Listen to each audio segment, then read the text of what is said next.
শাকের সঙ্গে পাবদা মাছ, ডাটা কটা তো ভালো নিয়ে এসছে, বেশ ঝুলিয়ে হাতে করে। সুপ্রভাত বন্ধুরা, কেমন আছো তোমরা সবাই? আশা করি সবাই তোমরা খুব খুব খুব ভালো আছো, সুস্থ আছো। আমিও ভালো আছি। আজকে সকালে ঘুম থেকে উঠে ব্যাগ হাতে চলে গেছিল বাজারে, আর বাজার নিয়ে চলে এসেছে, আর নিয়ে এসেছে আজকে মাকড়া বেগুন। যদিও এই বেগুনটা আমার খুব একটা ফেভারিট না, আমার ওই কালো বেগুনগুলো বেশি ভালো লাগে খেতে, কিন্তু নিয়ে এসছে যখন খেতেই হবে, কিছু করার নেই। তো বেগুনটাকে কেটে নুন হলুদ মাখিয়ে 5 মিনিটের জন্য রেখে দিয়েছিলাম। তারপর এখানে বেগুনটাকে লাল লাল করে একটুখানি ভেজে নিচ্ছি। আর আজকে রান্না হবে বেগুন পনিরের ঝাল। তার জন্য আমি এখানে একটুখানি আদা আর জিরে বেটে নেব। এখানে বেগুনটাও ভাজা হয়ে গেছে, বেগুনটাকে তুলে নিলাম। আর তারপর এর মধ্যে দিয়ে দিলাম একটা আলুকে আমি লম্বা লম্বা করে কেটে নিয়েছিলাম। আলুটা একটুখানি নাড়াচাড়া করে আমি এখানে দিয়ে দিলাম একটা গ্রেট করা টমেটো, দিয়ে দিলাম পরিমাণ মতো নুন, দিয়ে ভালো করে টমেটোটাকে আমি ভেজে নেবো, যেন একদম তেল ছেড়ে আসে আর টমেটো থেকে কাঁচা গন্ধটাও চলে যায়। তারপর আমি এখানে দিয়ে দেবো মশলাটা, আদা জিরে আর কাঁচা লঙ্কা বাটা। তার সাথে দিয়ে দেবো আমি এখানে পরিমাণ মতো হলুদ। ভালো করে একটু কষে নিয়ে আমি এর মধ্যে দিয়ে দেবো আগে থেকে ভেজে রাখা পনিরের টুকরোগুলো। পনিরের টুকরোগুলোকে দিয়ে ভালো করে নাড়াচাড়া করে আবার একটুখানি আমি কষে নেবো। তারপর আমি দিয়ে দেবো এখানে একটু গরম জল। আমি সবসময় চেষ্টা করি রান্নায় একটু গরম জলই ব্যবহার করার। তরকারিটা বেশ খানিকক্ষণ হলো ফুটে গেছে, তারপর আমি এখানে দিয়ে দেবো সম্বারও। তার জন্য এখানে তেলের মধ্যে নিয়ে নিয়েছি বেশ খানিকটা জিরে আর কাঁচা লঙ্কা। ভালো করে যখন জিরেটা ভাজা হয়ে যাবে, তখন আমি এখান থেকে বেশ খানিকটা জিরে শিলে তুলে নেবো। তার সাথে দুটো কাঁচা লঙ্কাও আমি তুলে নিচ্ছি। এইখানে আমি দিয়ে দেবো এবারে তরকারিটা 1 থেকে 2 মিনিট ফুটে উঠলে আমি এর মধ্যে দিয়ে দেবো আগে থেকে ভেজে রাখা বেগুনগুলো। আর এদিকে যে আমি মশলাটা তুলে রেখেছিলাম জিরে আর কাঁচা লঙ্কা, সেটাও আমি বেশ ভালো করে বেটে নিয়েছি, দিয়ে দিলাম তরকারির মধ্যে। এটা দেওয়ার পরে তরকারির কালারটাও যেমন চেঞ্জ হয়ে যায়, গন্ধটাও কিন্তু অসাধারণ আসে। রেডি হয়ে গেল আজকে আমার বেগুন পনিরের ঝাল।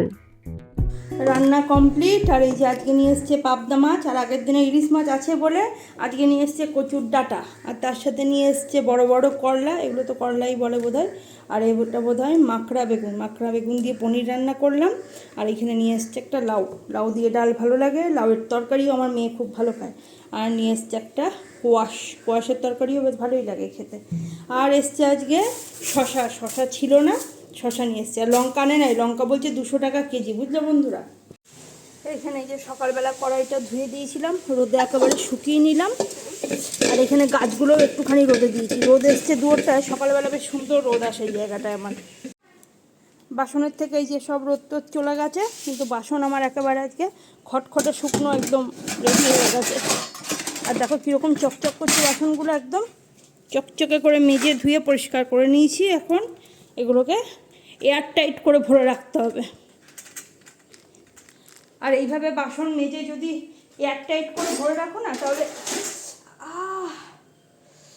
কিছু লাগলো, তাহলে নেক্সট টাইম যখন আবার পুজো টুজো করবে বা কোনো কারণে পুজোর বাসন বের করবে, তখন আর বাসনগুলো না এতটুকু দাগ থাকে না, তুমি শুধু জল দিয়ে ধুয়েই পুজো করতে পারবে। আর এই দুয়ার থেকেও আমার সব রোদ চলে গেছে, দূরে চলে গেছে সব রোদ। গাছগুলো এখন সব ঘরে নিয়ে আসতে হবে।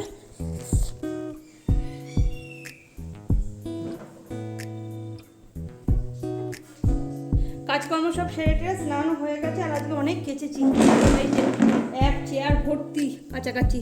এগুলো এখন বাইরে মেলে দেবো, চেয়ারটা টেনে নিয়ে যেয়ে বাইরে মেলেতে। আজকে রোদও বেরিয়েছে খুব সুন্দর।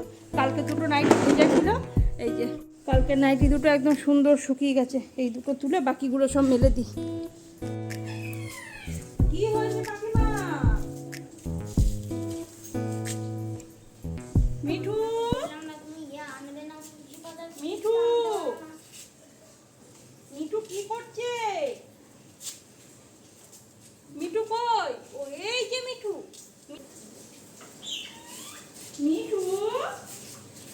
বলো মিঠু,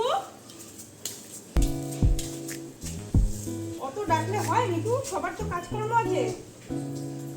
হয়ে গেল জামা কাপড় মেলা, চেয়ারটাও একেবারে গরম হয়ে গেছে আজকে। ওরে কত কিছু নিয়ে ঘরে যাওয়া যায়। বাথরুমের কলটা খুলে রেখে এসছি।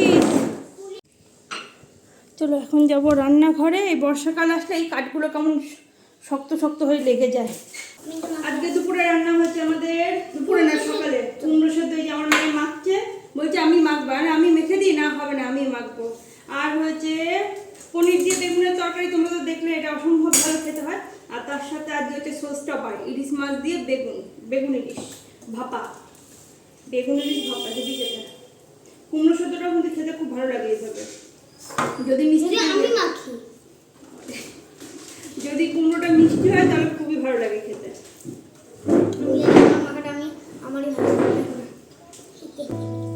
এখন বাজছে 5:30, মেয়ের ছিল আজকে ক্লাস, তো মেয়ে আজকে দেবা নিয়ে গেছে আর আমি এখানে আছি বাড়িতে। তো ভাবলাম বাড়িতে যখন আছি তাহলে এই বাসনগুলো ঠিকঠাক করে রাখা যাক, কারণ এই বাসনগুলো এখান দিয়ে থাকলে না বড্ড বাজে লাগে দেখতে, মানে আমার ভালোই লাগে না। কিন্তু তবুও যেহেতু একটু কাজের মধ্যে ব্যস্ত ছিলাম তো সময় হয়ে উঠছিল না, তাই এই যে কাঁসার বাসন যেগুলো ছিল, মানে কাঁসা পিতল যেগুলো ছিল সব বাসনগুলোকে একটা প্যাকেটের মধ্যে ভরে একবারে গার্ডার দিয়ে লাগিয়ে দিলাম, যাতে হাওয়া বাতাস না লাগে বা কোনো আরশোলা বা কোনো পোকামাকড় বাসনের মধ্যে ঢুকতে না পারে, তাহলে না দাগ হয়ে যায়।